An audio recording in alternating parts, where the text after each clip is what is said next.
Vale, Carlos. Vale, perfecto. Bueno, pues la primera pregunta sería que, bueno, según publicó este miércoles ABC, el gobierno plantea mantener el cierre de fronteras e impedir la entrada de turismo del exterior al menos hasta otoño. ¿Existe algún plan para combatir los posibles efectos económicos negativos que pueda ocasionar para el archipiélago? Bueno, vamos a ver, es muy importante aclarar que yo soy diputado y soy concejal de Canarias. Es decir, lo que ocurre dentro del gobierno, obviamente tengo, en fin, tengo importante relación, no para dejarlo claro, Román Rodríguez es el presidente de Nueva Canarias, que es mi partido, o sea, que tenemos una relación amplia. Por lo tanto, yo voy a contestar un poquito, no voy a expresar la opinión del gobierno, voy a expresar la mía, muy importante. Exacto, exacto. Claro. Vamos a ver. Hay algo que es evidente, es que Canarias ha resistido mejor la pandemia que la mayoría de los territorios del Estado español por la sencilla razón de que hemos conseguido aislarnos. Aislarnos de verdad, sí, somos islas, pero además nos hemos aislado, en el sentido de que hemos cerrado las fronteras exteriores. Por supuesto, el comportamiento de la gente ha sido absolutamente ejemplar, excepto algún que otro, siempre tiene que haber alguien dando la nota, pero esos son los elementos que han conseguido que nosotros estemos en la situación que estamos. Y esto es lo que no se puede olvidar. Tengo que recordar que el comienzo de todo esto fue un turista alemán, un turista inglés y una familia italiana. Esto fue un origen, sobre todo en Tenerife, que lo está sufriendo, como sabes, triplica a Gran Canaria. Y no sí, es porque los tinerfeños se hayan vuelto locos, es que tuvieron la mala suerte de que esta gente llegó tal y en un hotel de 1000 camas. Este es el tipo de problemas que hemos tenido. Por lo tanto, el aislamiento es una medida imprescindible si no queremos tener un disgusto muy serio, porque es evidente que hay que esperar un rebrote. Sin necesidad de alarmismo de ninguna clase, hay que esperar un rebrote. Eso lo digo más como médico que como político. Otra cosa es qué virus rebrota. Una mutación más leve, una mutación más agresiva, el mismo virus. Es que estamos todos los días aprendiendo con esto. Por lo tanto, el cierre de las fronteras exteriores forma parte de la política esencial de evitar una desgracia de salud pública en Canarias. Esto tiene evidentemente un impacto instantáneo. Nosotros vivimos del turismo. El turismo representa el 35% del PIB. En Canarias es el 40% del empleo. Considerando que la inmensa mayoría de las personas que nos visitan vienen de fuera, nosotros tenemos un problema muy serio de futuro, que es lo que yo intento explicar en el Congreso de los Diputados cada vez que hablo. No hay nadie que tenga una repercusión del turismo sobre el empleo del 40% en el Estado español. Nadie. La media está en torno al 20%. De forma que tenemos un problema que es el doble o más que el resto del Estado. Las fronteras tienen que seguir cerradas un tiempo largo. ¿Qué quiere decir esto entonces para el sector turístico? Nosotros podemos estimular de alguna medida el turismo interior. El turismo interior en Canarias funciona, más en unas islas que en las otras. Pero funciona el turismo interior. Hay que tratar de estimular esto, hay que tratar de segmentar si esto fuese posible, pues por ejemplo con determinados, por ejemplo el turismo escandinavo, ¿no? Que es en Gran Canaria sobre todo fuerte. Pues bueno, a lo mejor podría segmentar, tal vez, ¿no? Los alemanes es que se han negado ellos, o sea que no es que tú segmentes tal, sino que a cerrar la frontera, por lo tanto no depende de nosotros. Ese es el problema que tenemos con esto. Solución de esto: los que puedan abrir de una forma razonable para tratar de al menos mantener la actividad y dar una sensación de cara al exterior, y una sensación no, y decir, oiga, en Canarias hemos tenido un mejor control de la pandemia que en ningún otro lugar del Estado. Por lo tanto, primera decisión, diferenciar el sector turístico canario del sector turístico español. Y esto no se hace por insolidaridad, se hace porque es de cajón, de madera de tabla. Lo siguiente, hacer una campaña de que este es un destino seguro, que ha resistido mejor que nadie la pandemia, donde los servicios sanitarios, los servicios de seguridad, etcétera, etcétera, están en condiciones de aguantar. Pero como eso no va a ser inmediato, no tenemos que ir a una apertura progresiva a aquellos que estén en condiciones de intentar generar alguna actividad, pero la clave de esto es que se mantengan los ERTES, yo creo, como mínimo hasta noviembre o diciembre. Si no se mantienen los ERTE, el sector sencillamente se vendría abajo y eso es inaceptable. Por lo tanto, tiene que ser una combinación de apertura prudente a ver si se genera algún tipo de actividad en el mercado interior. Esto puede ser, pero sobre todo hay que mantener las medidas de protección social, los ERTE, porque el sector, por muy bien que lo haga, no depende solo de sí mismo. Muy interesante eso de la imagen que se le da al exterior, de la campaña, es muy interesante. Y eso va un poco con la segunda pregunta que quería preguntar, y es que ¿de qué manera se va a fomentar la estancia en hoteles por parte de la población canaria al no disponer de turismo del exterior? Bueno, vamos a ver, nosotros tenemos bastante turismo interior, ¿eh? No creas que no. O sea, lo que pasa es que, claro, si nosotros ponemos 13 millones de visitantes, ojalá que somos 2 millones, que como comprenderá, no podemos llegar a esa cifra de ninguna de las maneras. Sin embargo, sí es verdad, sobre todo la gente que vive en las ciudades en relación con los sures, ¿no? Los sures de la estoy pensando básicamente en Tenerife y Gran Canaria, ¿eh? Fuerteventura, el Lanzarote lo tienen planteado, no es tanto eso, reciben más de otras islas. En la fase 1 eso no es posible, en la fase 2 probablemente estemos en condiciones de adelantarse. Nuestra tesis es que nosotros no podemos tener las mismas medidas de desconfinamiento que tiene el resto del Estado español, porque nuestra realidad sencillamente es distinta, sin irresponsabilidades de ningún tipo. Oye, ¿eso cuánto puede cubrir?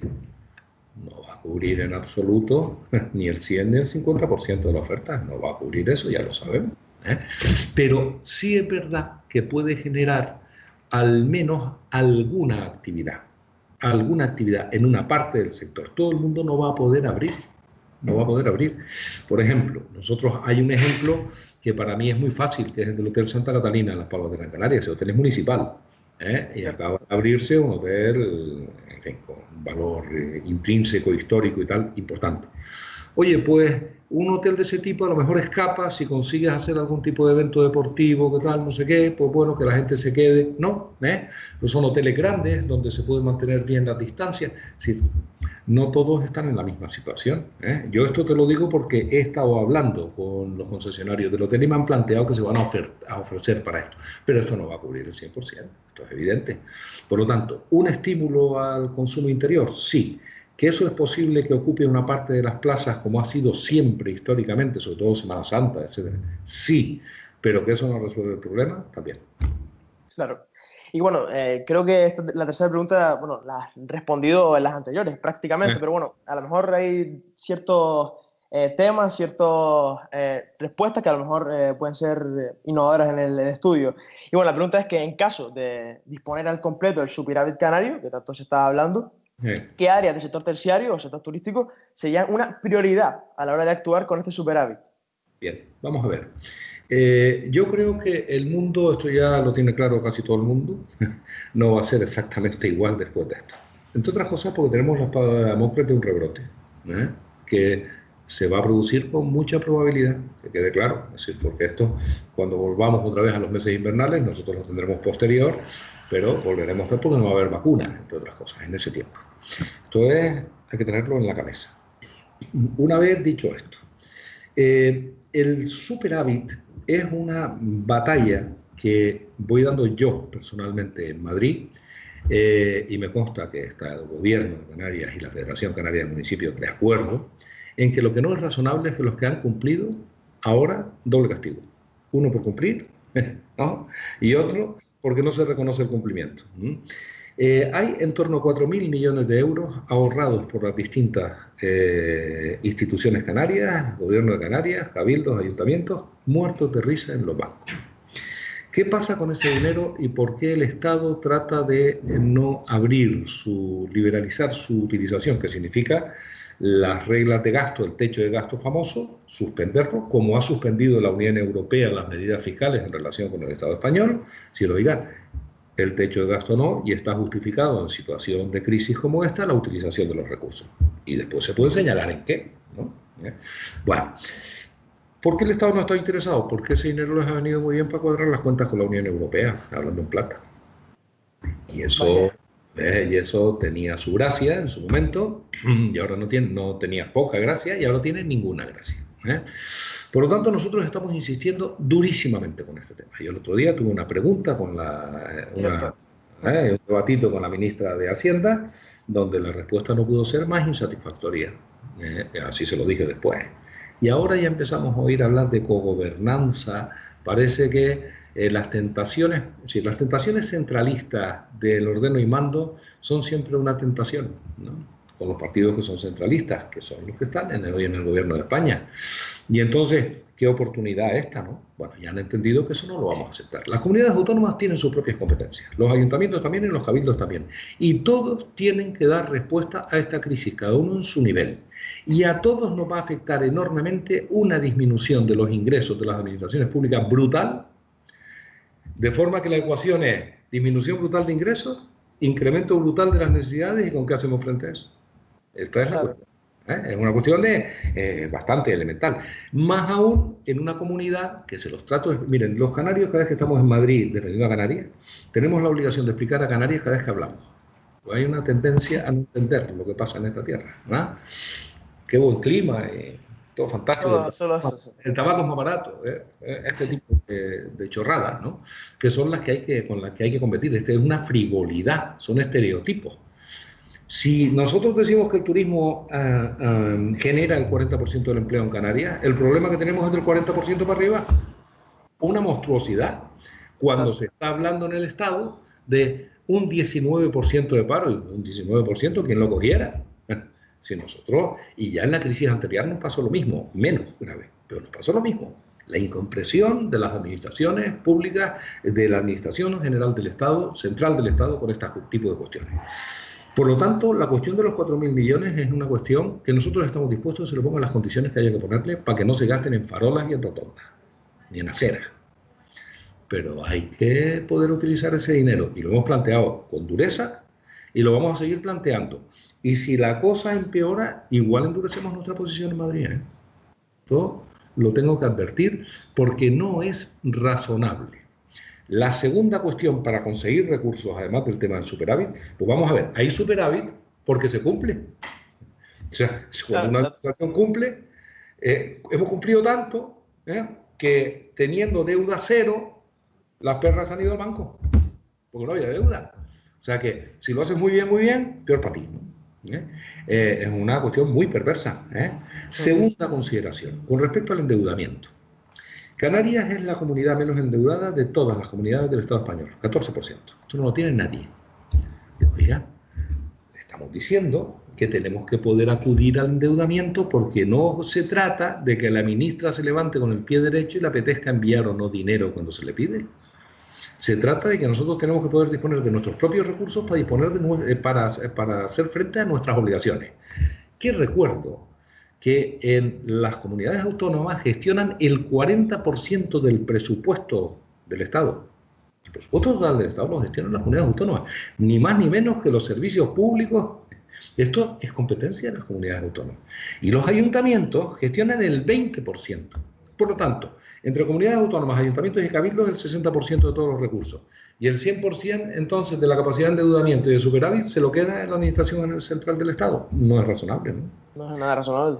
Bueno, eso ya pasó en la anterior crisis con las consecuencias que todos conocemos, de deterioro de los servicios públicos, etcétera, etcétera. Y esto no puede volver a ocurrir. Por lo tanto, Canarias pide tener capacidad de endeudamiento. ¿Por qué? Porque la Unión Europea ha relajado los objetivos fiscales durísimos, el error tremendo en el momento de la gran recesión, de poner unos límites durísimos que al final pagó la gente, la mayoría social. Ahora estamos diciendo que si la Unión Europea le relaja al Estado español, el Estado español tiene que relajar a las comunidades autónomas. Ese es el planteamiento. Así que de ahí es donde nosotros podemos conseguir los recursos, porque lo otro es una pérdida de ingresos del REF, de nuestro régimen económico y fiscal, de en torno al 54%. Esto es una monstruosidad. ¿Con qué hacemos frente a las necesidades? Exacto. Una vergüenza, ¿no? De no poder disponer de lo que se ha trabajado, de lo que se ha conseguido, ¿no? Claro, porque es que es completamente injusto. Es decir, se te pone cara de bobo. O sea, que los que cumplimos, el Ayuntamiento de Las Palmas de Gran Canaria, que yo conozco muy bien, tiene más de 200 millones de euros en el banco. O sea, no son 200 millones de euros. Eso es dinero. Eso, pero no, como ya nos hemos acostumbrado a hablar de millones, la gente ya le suena 200 millones. Sí, claro, como si fuera nada. Una pasta loca. Y ese dinero está en el banco porque el Ayuntamiento de Las Palmas de Gran Canaria tiene cero deuda. Cero. No se debe nada. Digo, hombre. Y entonces eso, y ahora entonces castigado, ¿no? Por hacer las cosas. No es razonable. No es nada razonable, no tiene ningún sentido. Pero, no lo tiene. apoyando nuestro dinero. Pero no, claro, y entonces dice, cuando a la hora de cuadrar con la Unión Europea, dice, bueno, tenemos aquí 4.000 milloncejos por la parte canaria, 40 y pico mil millones en el conjunto del Estado español, mucho dinero, el que hay metido, sí. Sobre todo las federaciones de municipios y provincias y tal, dicen misma tesis, ¿no? Lo que pasa es que cuando la gente llega al poder tiene por costumbre olvidarse de lo que planteaban cuando estaban en la oposición. Y esto es un debate que tenemos ahora, y se lo dije el otro día a la ministra también. Este mismo debate lo tuvimos con el Partido Popular en la gran recesión. Ustedes no se pueden quedar con la parte grande del colchón o ancha del embudo, y las comunidades autónomas, que son las que tienen que gestionar el día a día, las corporaciones locales, la parte estrecha del embudo, porque quien sufre es la gente, porque son servicios públicos esenciales, etcétera, etcétera. Este es el mismo debate ahora, con otro partener, pero es el mismo debate. Bueno, pues era eso, no quería robarle más tiempo, decirle que muchas gracias por la colaboración, de verdad, que no esperábamos ni mucho menos su participación aquí, pero nos ha ayudado bastante y... Esa es mi obligación. Y personalmente y todo, así que eso, muchas gracias, espero que todo siga yendo bien, espero que siga insistiendo y me gusta que luche por nosotros, por nuestros intereses, que me parece que lo está haciendo muy bien y nada, eso, que muchas gracias. Gracias a ustedes, ánimo, Vale, gracias. Venga, hasta la próxima. Chao.